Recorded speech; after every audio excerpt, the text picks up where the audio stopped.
I see it as a positive because I'm looking more generally, I think, than the average person at the future of Europe.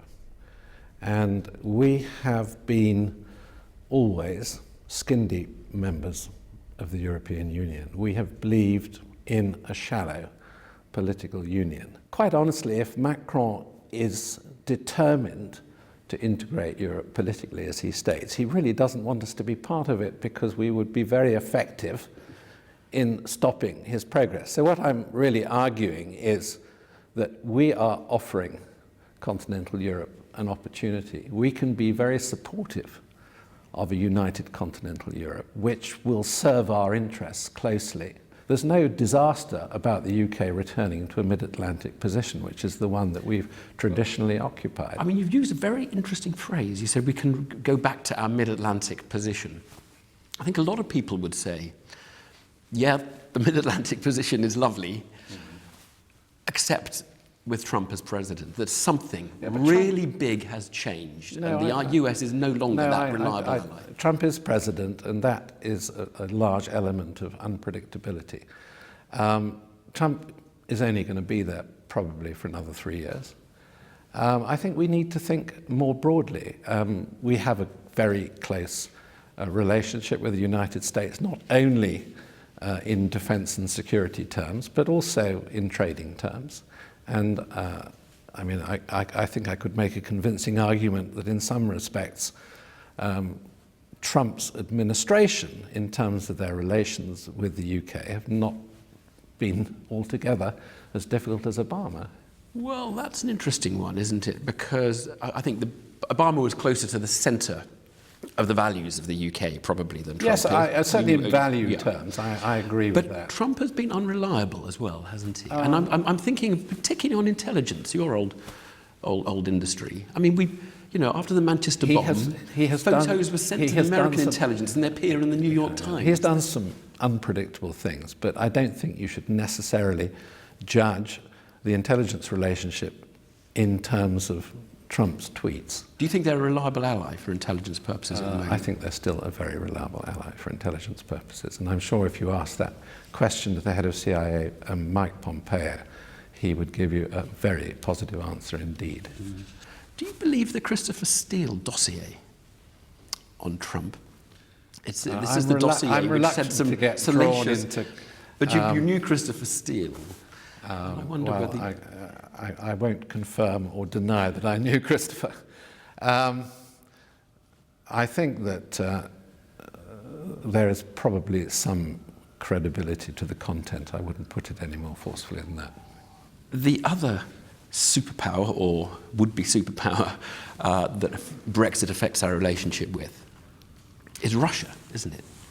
And many people have worried that what Brexit is doing is undermining the cohesiveness of Europe in offering a forceful counterweight to Russian mischief. Well, I disagree with you saying that the EU necessarily offers that counterweight. The EU doesn't have the military capability or power to balance Russia. And what's interesting is, we've seen a considerable revival in NATO. And I think... A revival in NATO? Well, yes. I thought Trump was busy... He hasn't questioning it. He did question it, but I think his recent statements show actually that the American commitment to NATO is not fundamentally in question. And I think that one of the ancillaries of Brexit should be an increase in our defence spending.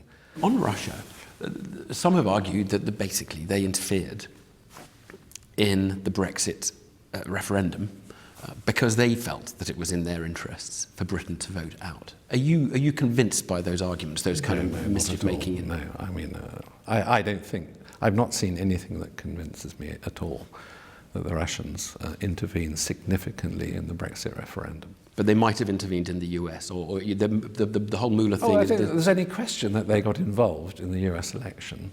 And I think probably on Putin's part, that was a misjudgment. Okay, so I sort of understand the geography of your argument. On terror, you've said it's containable and ultimately manageable. Now, is that what marks you out from your successors, the SORs? I believe strongly, personally, in the issue of proportionality. And what I mean by proportionality is, we have a lot of serious social problems to deal with, and the chances of getting caught up in a terrorist attack, even when the terrorist attack is quite high, are relatively low. The problem is that when attacks happen, they're shocking, catastrophic, and of course you get a massive media reaction to them. Too much of a media reaction, do you think? Yes, we've had this debate ourselves. I know. No, I'm not blaming the media for it. The world in which we live, it's inevitable. It's what the audiences are talking about. Exactly. Yeah. But we need to keep a sense of proportion about what we're dealing with. I mean, I don't think terrorism in its current form presents a systemic threat to the nation. It presents the possibility of horrible happenings, which we are learning how to deal with. And of course, at the moment, there's unquestionably going to be a heightened risk as we've got more returnees coming back from Syria, from probably Afghanistan as well. I want to come back to this issue of trust, though, because do you feel this? I mean, you may say it's not what explained Brexit.